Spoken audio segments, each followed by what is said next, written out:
Ang taong 2025 ay isang taon ng matinding enerhiya na humuhubog sa kasalukuyan at hinaharap. Ang taon na ito ay itinuturing na taon ng ahas sa Chinese zodiac na nagbibigay diin sa kahalagahan ng relasyon. Mula sa pag-ibig hanggang sa trabaho, mahalaga ang maingat na pag-navigate sa mga koneksyon. Subalit sa ilalim ng mga pangyayari, may mga malalalim na pagbabagong nagaganap sa politika, lipunan at ekonomiya. Habang ating inaani ang ating itinanim, susubukan ng taong ito ang ating kakayahang harapin, ang mga komplikasyon at kontradiksyon. Kaya naman sa ngayon, narito ang 6 na prediksyon ni Nostradamus para sa taong 2025. Unang prediksyon, ang pagsilang ng isang aquatic empire. Sa taong 2025, malalaking baha ang tatama sa mga baybaying megacity na magpapalayas sa milyon-milyon mula sa kanilang mga tahanan. Habang nahihirapan ang mga gobyerno na tugunan ang krisis na ito, lilitaw ang isang misteryosong leader mula sa kalaliman ng karagatan na magdedeklara ng soberanya sa mga bagong teritoryong nabuo sa ilalim ng tubig. Ang isang bagong kaayusan sa mundo ay mahahamon sa pag-usbong ng tinatawag na aquatic empire. Ang quatrain ay nagsasaad na mula sa kalaliman, lilitaw ang isang pinuno sa gitna ng mga bahang abot langit. Ang mga imperyo'y babagsak at bagong alon ang maghahari. Ang aquatic empire mula sa kaharian ng karagatan.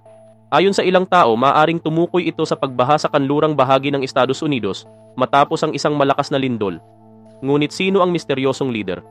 Posible nga bang mangyari ito? Ano ang inyong opinyon sa prediksyong ito? Ipaalam mo naman sa amin sa komento.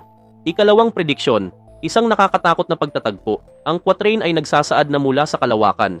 Isang bulalakaw ang lilitaw, isang mensahero ng kapalaran, ang mundo'y nagmamakaawa. Science at tadhana sa sayaw ng kalawakan. Ang kapalaran ng daigdig, isang pangalawang pagkakataon. Nagbabala si Nostradamus ng isang katakot-takot na pangyayari sa taong 2025. Isang napakalaking asteroid na tinawag na Harbinger of Fate ang papalapit sa mundo. Habang nagmamadali ang sangkatauhan na maiwasan ang sakuna, nanginginig ang mundo sa posibilidad ng pagkawasak. Ang banta mula sa kalawakan ay tila napakalaki, nagbibigay ng anino sa kinabukasan ng ating planeta. Sa inyong palagay, malalagpasan ba ito ng mundo? Ibahagi ang inyong opinyon sa mga komento. Ikatlong prediksyon, digital transformation. Ang quatrain ay nagsasaad na sa pamamagitan ng mga kable at kodigo, lilitaw ang anino, isang cyber revolt, isang digital na kapahamakan.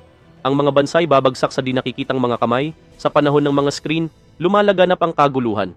Isang nakapipinsalang cyber attack ang magaganap sa 2025 na magpapahinto sa mga mahahalagang sistema sa buong mundo at magdudulot ng kaguluhan sa lipunan.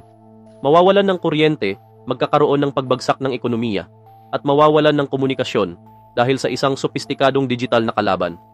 Mahihirapan ang mga gobyerno na maibalik ang kaayusan na nagpapakita ng kahinaan ng ating digital na panahon. Ikaapat na prediksyon, pagsikat ng mga anino, ang quatrain ay nagsasaad na mula sa kailaliman ng dilim, lilitaw ang mga kulto, sa mga bulong at lihim, kanilang hinahipnotize. Manipulasyon sa yakap ng anino sa taong 2025, isang mundong walang pundasyon. Nagbabala si Nostradamus ng pagsibol ng mga nakakatakot na kulto sa taong 2025. Ang mga lihim na organisasyong ito, gamit ang madilim na kapangyarihan sa pamamagitan ng manipulasyon at pagsasamantala, ay gagamitin ang takot at kaguluhan sa mundo. Nag-aalok ng mga huwad na pangako ng kaligtasan at kontrol. Sila ay magtatangkang magdomina sa lipunan. Sino ang mga kultong ito? May alam ka ba? Magkomento ka lamang sa ibaba. Ikalimang prediksyon, fundamental na pagmulat. Ang quatrain ay nagsasaad na sa di nakikitang mga mundo, ang mga sikreto'y matutuklasan, quantum na pagkamulat, ang paglago ng isip. Ang multiverse ay magbubukas, isang bagong sayaw ng kalawakan, ang tadhana ng sangkatauhan sa isang quantum trance. Ang taong 2025 ay magmamarka ng quantum leap para sa sangkatauhan habang natutuklasan ng mga siyentipiko ang mga misteryo ng kamalayan at multiverse. Ang revolusyonaryong pagtuklas na ito ay magdadala ng isang bagong panahon ng walang limitasyong posibilidad kung saan magiging realidad ang pagbabago ng realidad, paglalakbay sa mga dimensyon, at pakikipag-ugnayan sa mga mas mataas na nilalang. Ika-6 na prediksyon, pagbuhay ng sinaunang kaalaman. Ang quatrain ay nagsasaad na mula sa sinaunang mga scroll, muling mabubuhay ang karunungan, herbal medicine, mga manggagamot ng daigdig. Mga tinig ng katutubo, isang awit ng kagalingan sa 2025, ang sinaunang kaalaman ay malakas. Isang muling pagkabuhay ng sinaunang kaalaman ang darating sa 2025.